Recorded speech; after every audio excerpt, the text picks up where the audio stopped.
There is an issue that is crippling the church today.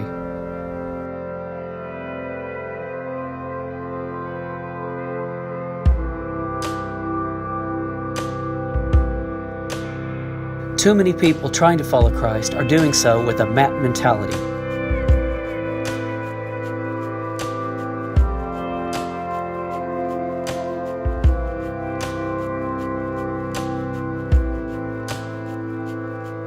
Have we forgotten that Christ told us to pick up our mats and walk?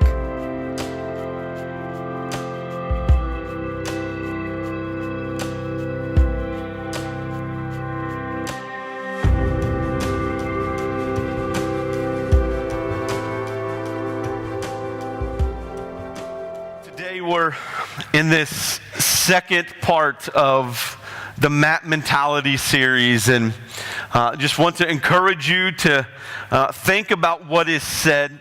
Think about last week. Really, you're going to be challenged this week even more so than you were last week.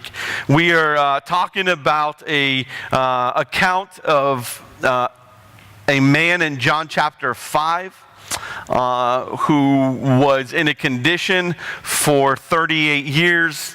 Jesus comes in on the scene, has a conversation with this man, and at the end, he is told to pick up his mat and walk. Last week we looked at verses 3 through 5 and talking about bad environments and talking about not pursuing God's best. Today we're going to move on and look at verse 6 and 7 here in a minute. But I just want to say that today in this second part of this Map Mentality series, I want to challenge you to drop the excuses. Just drop the excuses that you have, that you come up with. Ben Franklin said this: "He that is good for making excuses is seldom good for anything else." So much truth in that. Okay? Here's what I want you to know. Excuses tend to make people think things are better without the situation or us actually getting better. Excuses play tricks on our minds. They make us think that things are better, but they're really not. And that's the caution that I want us to have as we're thinking about this second part in the map mentality. Avoiding the map mentality is what we want to happen. We want you to get away from being in bad environments. We want you to get away from not pursuing God's best. And today I'm going to challenge you to get away from making excuses in your faith. John chapter 5, verse 6 and 7. When Jesus saw the man and knew that he'd been sick for such a long time, Jesus asked him, "Do you want to be well?" The sick man answered, "Sir, there's no one to help me get into the pool when the water starts moving. While I'm going to the water, someone else always gets in before me." Now, if you read on, you know that he does pick up his mat, but not before making these excuses. He doesn't decide to pick up the mat until he's made his excuses. I wonder if the same is true for us sometimes. I wonder what we miss out in our faith as we make excuses. I think we're cut short sometimes, just like this man was. To summarize excuses, I'll put it this way. They're typically made as a way to avoid commitment or responsibility. Excuses are typically made as a way to avoid commitment or responsibility. Maybe some of these sound familiar to you. That's the preacher's job. That's for the pastor to do. That's not my gift. I've already served, let someone else do it. Excuses like, I'm too busy, I'm too tired, I'm too old, I'm too young. We hear these and we say these excuses, and some of you are like, I've said that. Drop the excuses. In church, in our faith walk, we make excuses sometimes as to why we don't want to do something or why we aren't involved with something. And there's a common conversation that I've had in any church that I've served in, and I understand the discussion, and for some of you, I've even had that discussion already with you. And it comes down to people oftentimes spend too much time complaining about a certain ministry than collaborating with that ministry. Okay? I'd get involved, but it seems just geared toward this group or toward that demographic. My follow-up question usually is, well, have you talked to that person about that? No, why would I do that? Don't make me go around in a circle and act like Tommy again. If you were here last week, you know what I'm talking about. But there's this thought of, well, that's not geared to me or that's not for me. Maybe all they need is for you to have a conversation with them to say, hey, have you ever thought about a way to incorporate some younger people or to incorporate some older people or to incorporate those with kids or those without? Have you ever thought, that's a novel idea, talk to people. That is a novel idea. But what do we want to do? We want to say, well, I don't go to men's because they're this, or I don't go to women's because they're this, or, I don't let my student go to youth group because of this, or go to kids church because of that, or go to blah, blah, blah, blah. Give it a rest. Stop complaining about ministry and start collaborating with that ministry leader. They need your input. They want your input. Basically, help out. Don't hold out. Some of you could help out other ministries so much, but you prefer to just sit there and make excuses. So, until you drop the excuses, you will likely, number one, question the love God has for you. As you're making these excuses, you're likely going to question the love that God has for you. Another translation of verse 6 says, when Jesus saw him lying there and learned that he had been in this condition for a long time, he asked him, do you want to get well? I love that because Jesus cared enough, so much about this man, that he learned about this man, that he wanted to hear this man's story, that he loved that man. Some of you, we've had that conversation. Maybe here at church, after church, at an event, at lunch, where you've probably heard me say, I just want to hear your story. I just want to know what's going on. Like, how'd you get to New Life? Like, what's your story? And some of you are like, well, Pastor, I don't know if you really want to know. I genuinely want to know because Jesus modeled this. I want to learn about you, and I want you to learn about me. Some of you like, Pastor, we don't need to learn everything that you try to tell us about you, okay?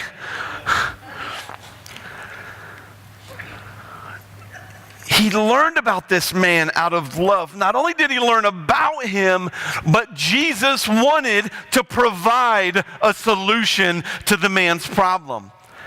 Out of love. That was the reason that he wanted to do. But this man, in making these excuses, he doesn't realize it, but he's missing out on the love of God, the Son of God, right before him. Man comes back with an excuse. He's with Jesus, the one that can make it all end, to make it all go away. He is with him, but when asked, do you want to get well? He made an excuse. Excuses made on our faith journey often lead to barriers that we put up in an attempt to block God's love. Some of the excuses, some of the thoughts, some of the reasons that you have for what you do or what you don't do, you may not realize it, but that has become a barrier in between God's love and you. That's why we need to drop the excuses. We will not fully grasp God's love for us if we give him more excuses and less of our heart. We're not going to understand it. We're going to miss out. We're going to question God's love for us. Love is an action, not an emotion. Hear me out. Love is an action, not an emotion. God loved us so much that he created us. God loved us so much that he sent his only son. Not did he send him, but he sent him to die for us. He didn't just say that he is love. He showed us that love is an action. And it hasn't stopped. If you're here today and you think God doesn't love you, or someone told you God doesn't love you, you're wrong and they're wrong. Because I love what Psalm 100 says, verse 5. For the love of God is good, and his love endures forever. His faithfulness continues through all generations. All generations. Say, that's me. You didn't sound very convinced. Say, that's me. Yeah. His love continues for you. And for the generation that comes after you, and that comes after me, and that comes after these young people, his love is going to continue. He hasn't stopped loving us. He won't stop loving us. But excuses will cause us to think that he has stopped loving us. Number 2, until you drop the excuses, you'll likely be engaged in the Matt mentality because you depend on others more than God. After Jesus asks if he wants to be well, he throws an excuse out. He says, "Sir, there's no one to help me to get into the pool when the water starts moving." We said earlier that an excuse was a way to avoid responsibility.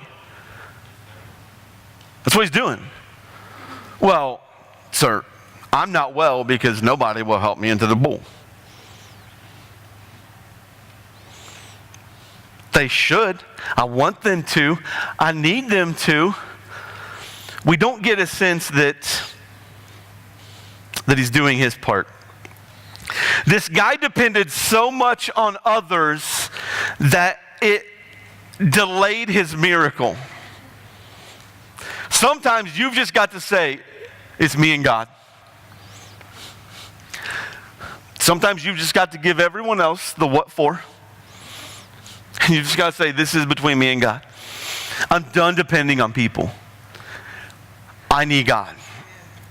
Last week I mentioned that we might not get what God has for us if we stay where we are. And the same applies with this, that we shouldn't depend solely on other people. Not that we don't need other people to help us from time to time, but we can't fully depend all the time on other people, because looking to others first for what you need will usually result in missing out on what God has for you. In so many areas of our lives, we tend, by nature, by human nature, we tend to go to others. I'm not saying that is bad, but if that is where we go first, there's a problem. Because in Matthew chapter 6, we're told to seek first the kingdom of God. But you know how it goes. You've got a need, you've got a desire, you need something, you're figuring things out. So what do? You do everything you can to try to make it work on your own, or to try to ask other people. And when that doesn't work, okay, God, what should I do? He's up there like, should have came to me first. Okay? You should have just came to me first. I could have saved you the trouble. I could have saved you the drama. You delayed getting your answer because you depended on other people.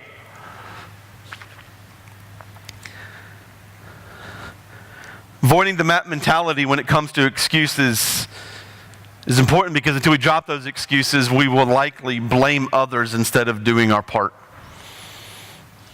We'll blame other people. We'll blame them. First, he's like, no one will help me. And then he says, well, I'm coming to the water. Someone else always gets in before me.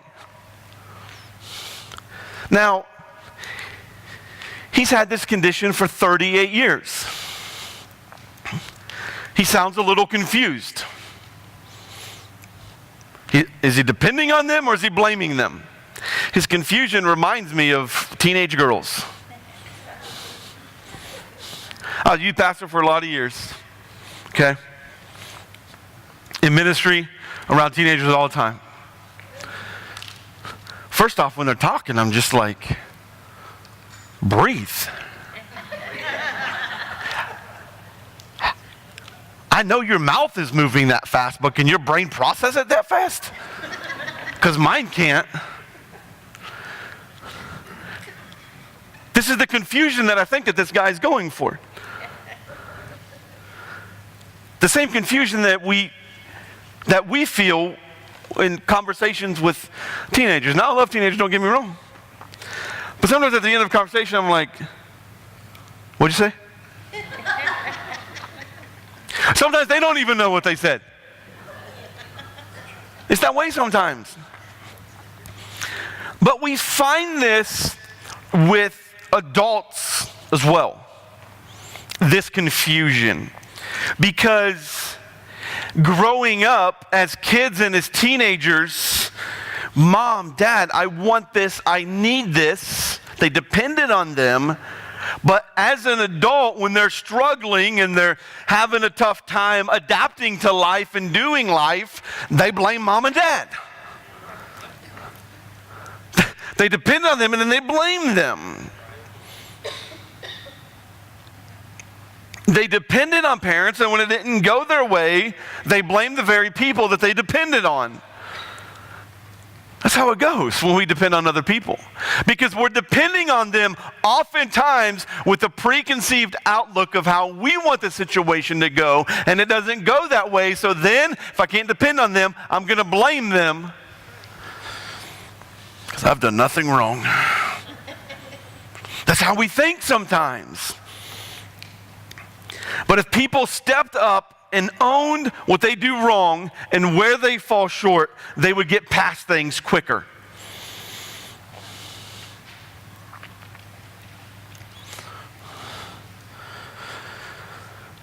If we would be more like some athletes, how many times have you guys been watching a sporting event and you've seen that athlete do this, right? They're like, that's on me. Yeah, my bad. That's on me. Immediately, they're owning up to it and they're wanting to correct it. Oftentimes, when we see the other scenario of on the sideline or at intermission or whatever, and a couple athletes are having this back and forth, it's because neither one of them are taking the blame.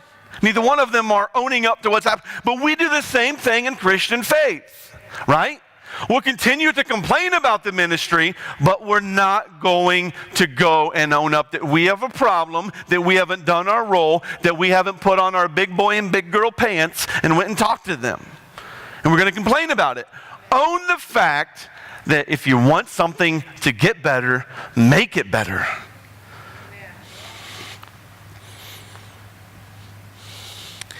But what happens is we cast blame and we cast blame and we cast blame. So much time is being spent casting blame instead of repenting before God, asking for forgiveness, turning from the sin, and looking to please Him. Going to the person that we've caused offense to or they've caused offense to us, and going to that person immediately by not letting things linger and go to them so that we can stop casting blame.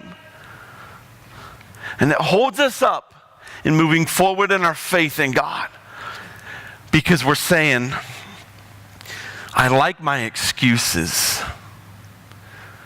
They let me feel like things are better. It's okay that they're not, but I feel like things are better, okay? I tried to make myself feel better this past Sunday evening when I said, well, the Dallas Cowboys deserve to lose when you only give Ezekiel Elliott the ball 7 times in the first half. Try to make excuses. Okay? It didn't change. You ever notice that excuses oftentimes never change the result? That's free. That ain't even my notes. But we want to make these excuses. By the way, those videos combined have been seen by over 1,000 people. It goes to show, when somebody's getting humiliated, we all want to check it out. Okay? It goes to show. If you don't know what we're talking about, go like our Facebook page at New Life Assembly. It's there. Okay? Pastor Ricky does a marvelous play-by-play. If that's not bad enough, I get to the Collinsville youth football games yesterday. I'm helping them to announce the football games, and I'm up there in the press box, and one of these high schoolers come in. Hey, you're Will's dad, aren't you? Yeah. Man, I saw you down in the corner. I'm like, how'd you see that? He's like, Instagram, Will went live.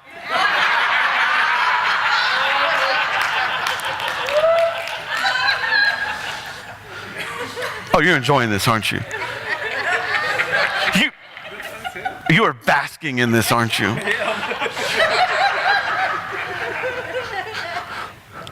But see, the excuses that I wanted to make, all they did was make me feel better. At the end of the day, they still lost.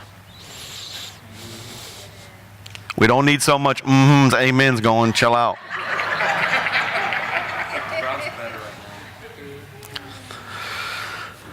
And if we don't drop the excuses, we're going to miss out on God's timing.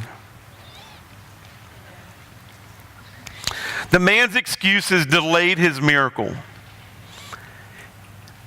Now, we don't know how long this conversation went on. We're not let in on that. But what we know is that his miracle was delayed.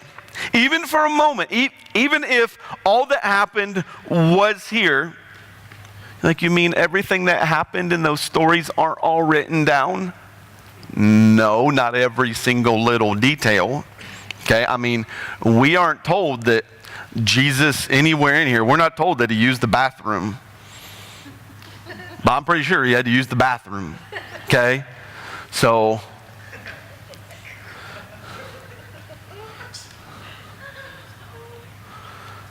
we don't know how much went on here. But we do know that there was a delay. What if when Jesus said, do you want to get well, his answer would have been yes? How much more powerful would this story be? It would be incredible. But instead he decided to whine and cry and moan and talk about everybody else isn't helping me into the water.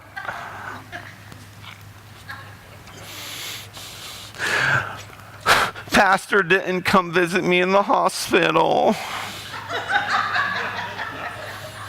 because you didn't tell Pastor you were in the hospital. But it was on Facebook. It means enough for me to be there. It means even more for you to ask me to be there.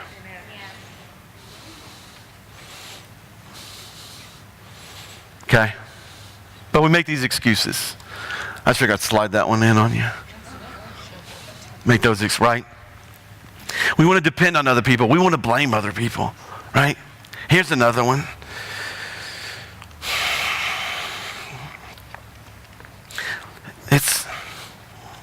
It's just so hard. Just so hard to worship whenever I just know that the mix just isn't right on the board. There's something off. How can I correct this? I'll go tell them. In case you're wondering, New Life, and I shared this with training session last Saturday. In case you're wondering,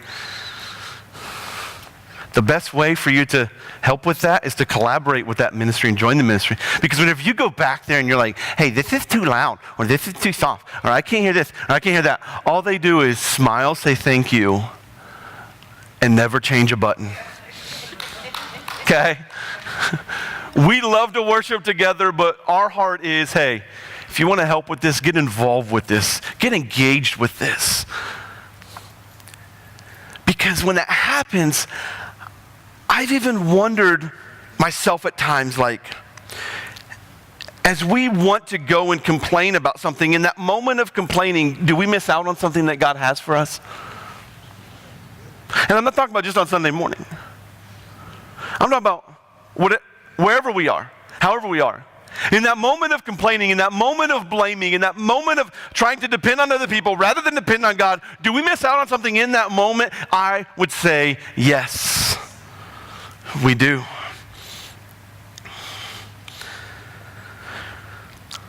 But this whole concept of missing out on God's timing with excuses, it happens to us, okay? We put off going to an event because I've never been there before, so I'm not going to go. Where is the logic in that? Okay? Well, the last time I went, listen, what if everybody else based their love and their appreciation of you on their last conversation they had with you? It's not fair. But we make these excuses and we miss out on God's timing. I'd join a life group, but I'd have to come straight from work and be in my work clothes.